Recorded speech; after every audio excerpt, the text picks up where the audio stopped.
Once upon a time, in a town nestled in the forest, there was a little kitten who had a lot of feelings. He was a thoughtful little guy who tended to overthink. When he played with his siblings, he would end up crying about all sorts of things.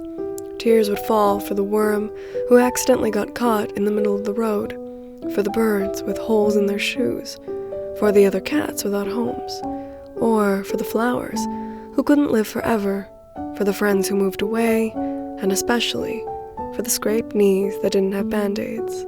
The tears flowed without much provocation, and so he was called a crybaby. It was a nickname that this kitten really didn't like very much. This was because he learned that adults don't really like it when you cry. Adults don't like it when you're upset, angry, or even scared. So he took those feelings and pushed them deep down. He imagined a well in the middle of a bunch of thick trees that had no rope to fetch the water, and he threw his feelings down into the well, never to come back up again. After that, he got a new fancy nickname, Mature. And time passed. The trees grew taller, and so did he, which meant that it was time for him to leave the town and seek his fortune. It was time for a new chapter. His new destination was another forest town where no one knew him. He bought a storefront with a room on top, made lots of bread and jam, and sold his goods to everyone in the new town. And everyone agreed that his bread was exceptionally delicious. When he wasn't making bread, he liked to keep to himself, staying at home and reading alone. That was until he got trapped into joining a club. One day, his neighbor had come, bringing cheesy pasta and an invitation to the neighborhood book club. He really wanted to accept the savory dish, so he ended up accepting the invitation. At the book club, he met a fox and a deer. To his surprise, they ended up having a lot in common, and spending time with them became quite fun. One day, while they were going for a walk, he suddenly became thoughtful, like he used to be. He had gotten close to these two, and they were so wonderfully understanding and open. There were so many conversations they had over good food, so he felt like he knew them like the back of his hand. But what about himself? Did they know him? Had he been just as open? As they continued their walk through the forest, he noticed a bit of sunlight shining through the trees, creating a spotlight, creating a space where the grass was nice and dry. It was the perfect spot to sit for a break. After they got comfy on the warm grass, the cat took a deep breath and spoke. "I think I want to be honest with you two." The fox and deer looked at each other and then at the cat.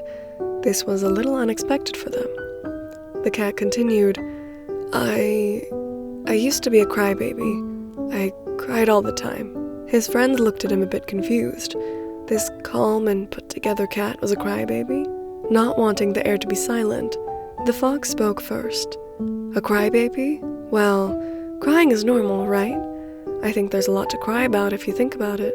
The deer wasn't good at talking, so she nodded in support with an energetic gaze. They both looked at the cat, trying to reassure him. He looked down, feeling touched and a little bit embarrassed. "You guys are the best. I'm really glad you two are my friends." The cat spoke, feeling emotions come up that hadn't been felt in a while. The fox smiled big and patted the cat's back.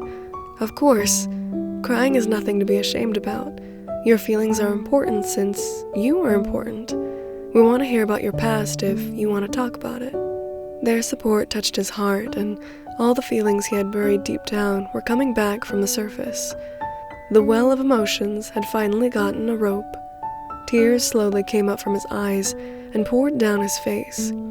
Both the fox and the deer were a bit shocked at first. They had never seen the cat cry before and felt a bit baffled. However, this didn't last long, as the deer hugged the cat first.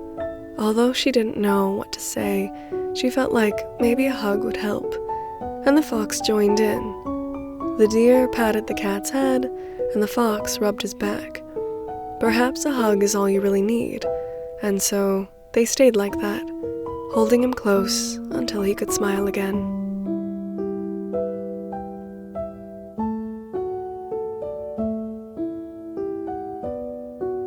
And a special thanks to my Raccoon Snacks patrons, Anna Gaylord, Arij, Aglay, Jessica, Julia, and S. Marie Carlson.